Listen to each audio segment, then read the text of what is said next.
Students, आज हमारा topic होगा other objectives of auditing, difference between error and fraud and auditor responsibility with regard to undetected errors and fraud.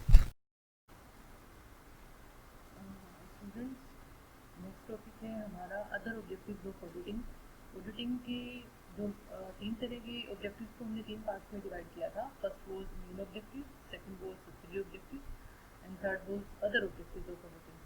Other objectives of auditing को भी हम आगे तीन parts में डिवाइड करेंगे। जो फर्स्ट है इसका पार्ट वो है moral pressure on employees.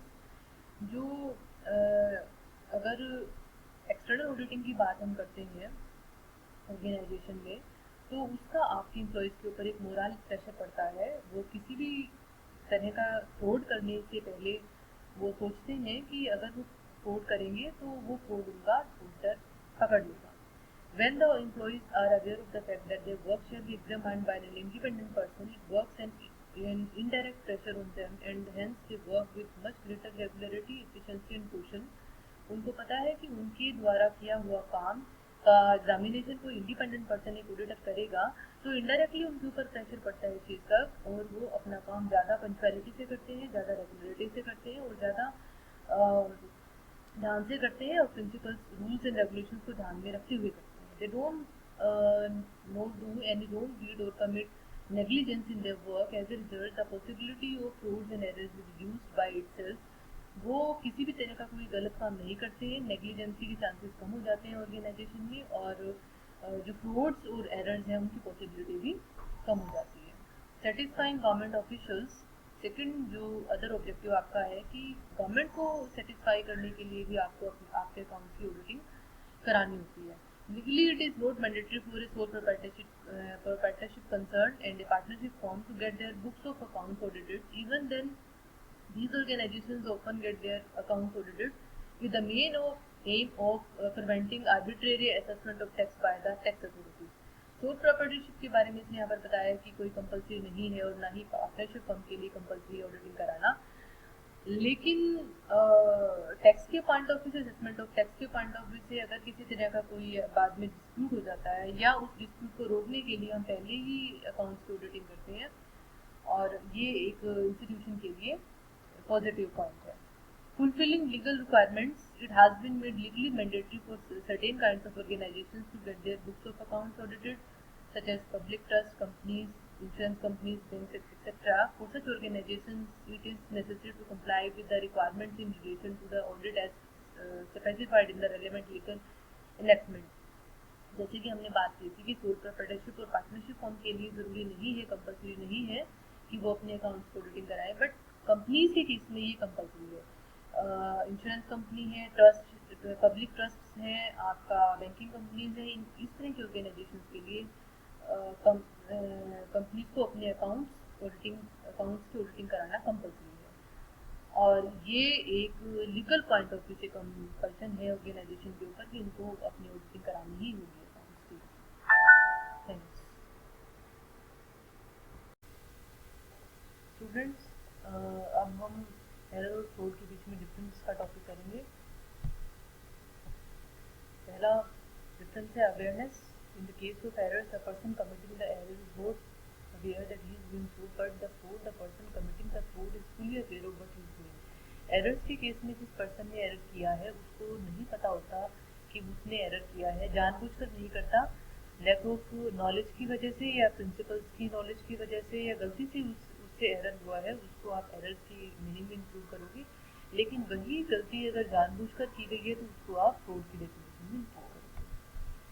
Intention, errors are usually committed unintentionally and by chance, since the person committing the error doesn't intend to do so, but the person committing the fraud does so knowingly and with the intention of deceiving others. Errors के पीछे किसी की कोई intention नहीं होती, unintentionally किया गया है, लेकिन जो फ्रॉड है वो जानबूझकर किया जाता है, गलत इंटेंशन के साथ किया जाता है, ऑर्गेनाइजेशन को चीट करने के पॉइंट ऑफ व्यू से किया जाता है। Reason, errors duly occur due to negligence, but the frauds are always committed deliberately and can not be committed without exercise of proper caution. जो errors हैं वो नेग्लिजेंस की वजह से हुए हैं, और जो फ्रॉड है वो जानबूझकर किया गया है और इसके लिए प्रॉपर प्लानिंग के साथ फ्रॉड किया जाता है. The results of errors is not certain and may be beneficial or harmful for the organization, but the result of fraud is certain and it is beneficial for one party and harmful for others. Errors का जो result है वो organisation के favour में भी हो सकता है, उसके अगेंस्ट में भी हो सकता है, लेकिन जो फ्रॉड है उसको प्रॉपर प्लानिंग के साथ किया जाता है और ये बेनिफिशियल नहीं हो सकता ऑर्गेनाइजेशन के लिए, क्योंकि इसके पीछे जिस भी पर्सन ने फ्रॉड किया है उस पर्सन ने ऑर्गेनाइजेशन को चीट करने के पॉइंट ऑफ व्यू से, ऑर्गेनाइजेशन को हार्म करने के पॉइंट ऑफ व्यू से चीटिंग की है. Human beings commit mistakes and hence committing errors is not a crime. If errors are committed even after due diligence, then they may be forgiven. Fraud is committed intentionally and hence is a crime which cannot be forgiven.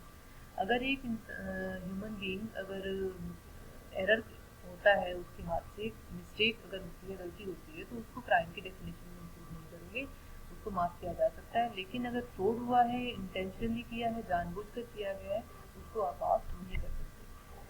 Detection of error is comparatively easy. The detection of fraud is very difficult since the person committing the fraud does so with proper planning. जो errors है उसको detect करना comparatively easy होता है, लेकिन fraud को detect करना tough होता है क्योंकि इसको पूरे प्रॉपर प्लानिंग के साथ किया गया.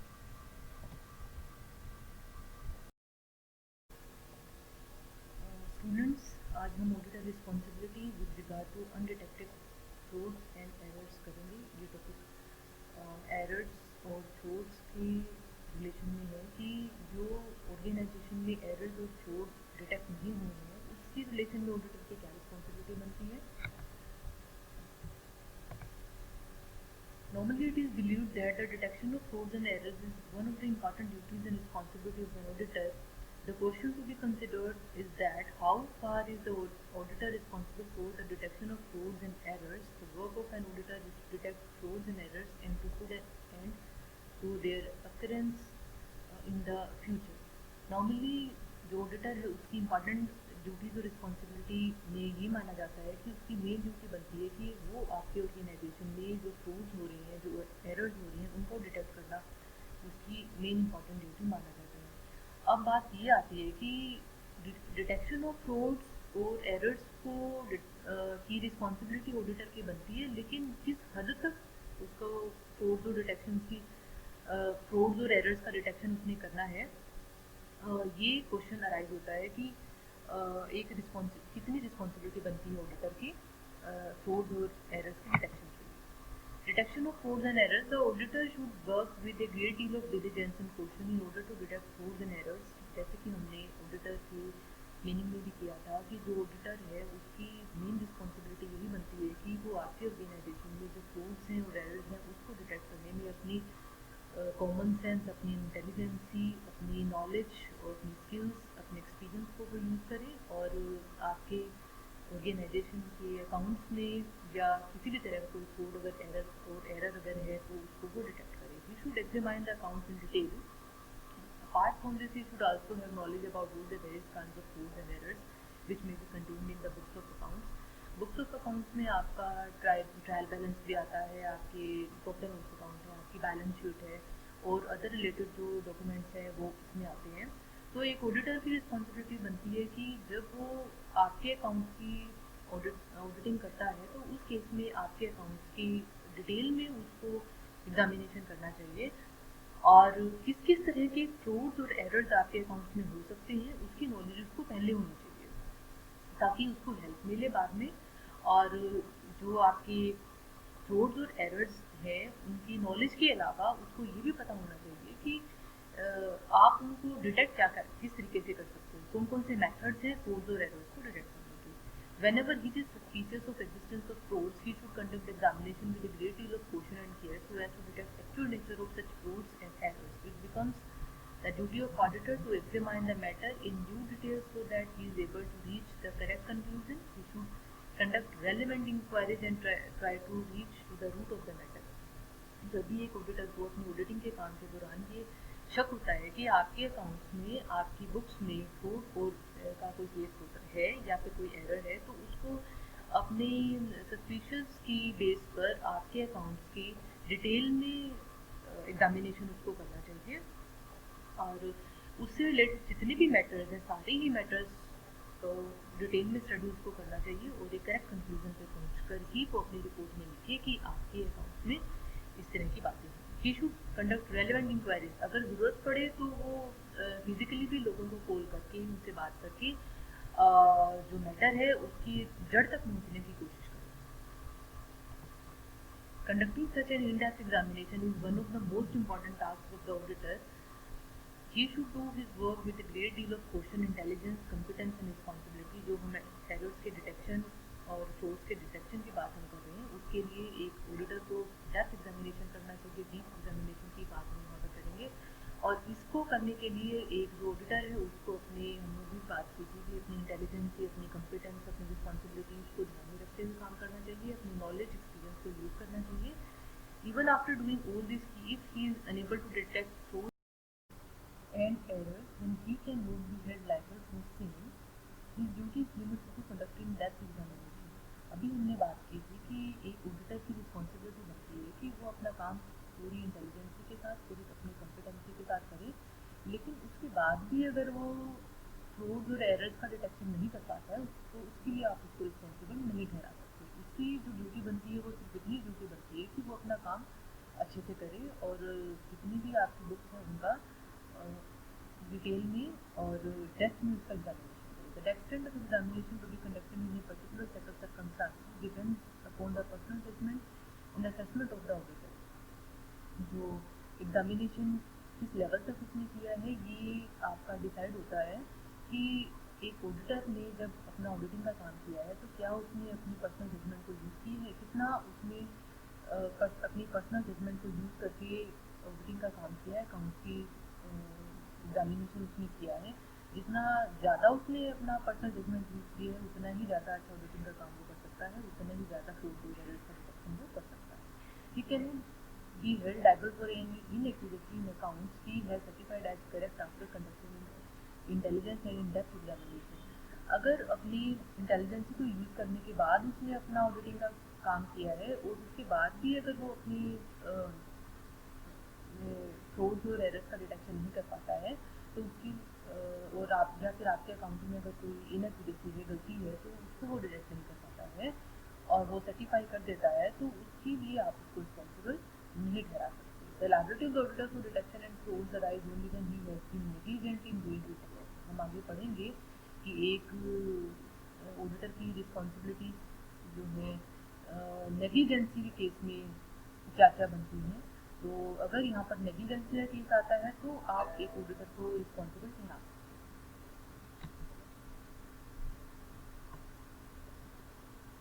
नेक्स्ट है prevention of frauds and errors. It would be wrong to think that an auditor can put an end to all frauds and errors. It is merely that the examination conducted by him put an end to all frauds and errors. It is merely that the examination conducted by him puts moral pressure on the employees of the organization as a result of which frauds and errors are reduced. हम ये नहीं कह सकते कि जो auditor है उसकी examination के बाद या उसका काम खत्म करने के बाद आप अपने ऑर्गेनाइजेशन में फ्रॉड और एरर्स को बिल्कुल खत्म कर सकते हो, ऐसा नहीं है। बस यहाँ पर इतना है कि अगर ऑडिटर अच्छे से अपना एग्जामिनेशन करता है और आपने एक एक्सटर्नल ऑडिटर को अपॉइंट किया है और कैपेबल ऑडिटर है और आपकी फ्रॉड्स एंड एरर्स को उसने पहले डिटेक्ट भी किया है, तो आपके एम्प्लॉइज के ऊपर एक मॉरल प्रेशर पड़ता है कि अगर वो कोई फ्रॉड करेंगे या फिर वो गलती करेंगे अपने अकाउंट्स में तो उनका वो फ्रॉड पकड़ा जाएगा, क्योंकि ऑडिटर आपके अकाउंट की डिटेल में चेकिंग करेगा। Even though the frauds and errors can be detected by following a proper audit program and conducting the audit diligently. The existence of an organized system of internal checks cannot be ignored in this regard.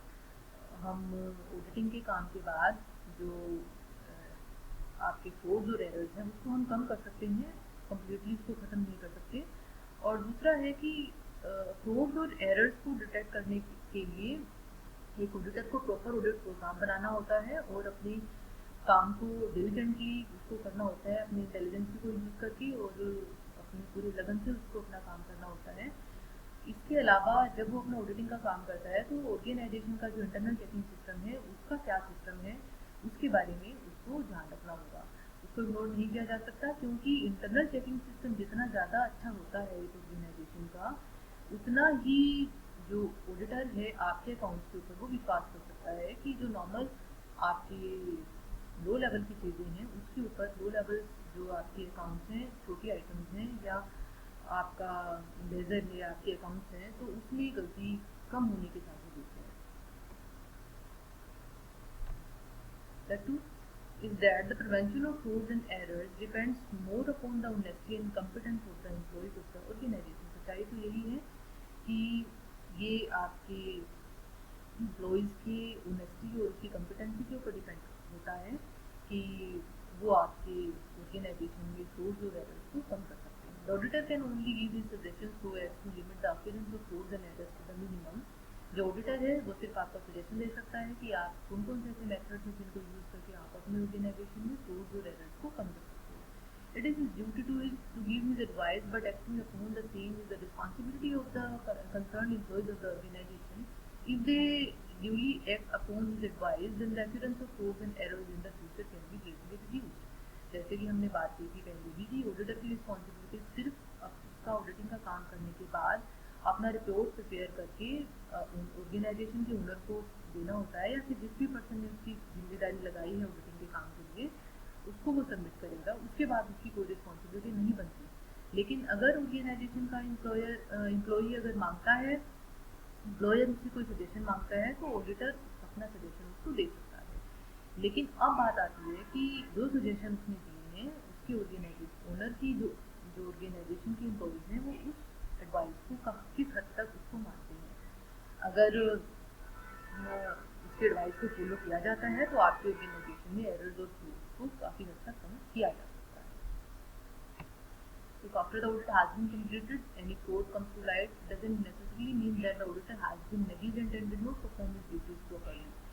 अगर आपने अपना auditing का काम complete किया है उसके बाद भी कोई फ्रॉड आपके सामने आता है तो ये ऑडिटर की रिस्पॉन्सिबिलिटी नहीं मानी जाएगी।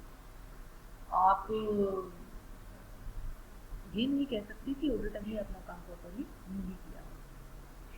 The auditor doesn't guarantee by signing the report in relation to the books of accounts that there are no frauds containing the same. The responsibility of the concerned employees of the organization. जो auditor है वो अपनी report में auditor की report में sign करता है, लेकिन वो ये गारंटी नहीं देता कि आपकी बुक्स में किसी भी तरह का कोई फ्रॉड अब नहीं है। तो ये आपके ऑर्गेनाइजेशन के एम्प्लॉयज़ की रिस्पॉन्सिबिलिटी बनती है। जो ऑडिटर है उसकी रिस्पॉन्सिबिलिटी यही बनती है कि वो अपना काम पूरी ईमानदारी के साथ, पूरी डिलीजेंसी के साथ, अपने एक्सपीरियंस के साथ करे। अगर वो अपना काम पूरी ईमानदारी के साथ और पूरी डिलीजेंसी के साथ करता है तो उसके बाद भी अगर कोई फ्रॉड डिटेक्ट होता है तो ये उसको उसके लिए आप उसको रिस्पॉन्सिबल नहीं बना सकते। If they duly act upon his advice, then the occurrence of frauds and errors in the future can be greatly reduced. अगर आप ऑडिटर की एडवाइस को मानते हो तो आप अपनी ऑर्गेनाइजेशन में फ्रॉड्स और एरर्स को काफ़ी हद तक कम कर सकते हो। After the audit has been completed, any fraud comes to light. Next slide. In case of London and General Bank, it was observed that the auditor should be honest. He should not certify anything is true which he doesn't consider to be true. Before certifying to the proper truthfulness of anything, he should work with proper diligence and intelligence. तो case है London and general bank का। इसमें देखा गया कि auditor ने अपना काम ऑनेस्ट तरीके से किया था और उसको he should not certify anything is true which he doesn't consider to be true. ये एक ऑडिटर की रिस्पॉन्सिबिलिटी बनती है कि अगर उसके सामने कोई फैक्ट आता है और उसको पता है कि ये फैक्ट सच नहीं है, सही नहीं है वो फैक्ट, और फिर भी वो अपनी रिपोर्ट में लिखता है कि वो सही है, तो ये उसकी गलती मानी जाएगी।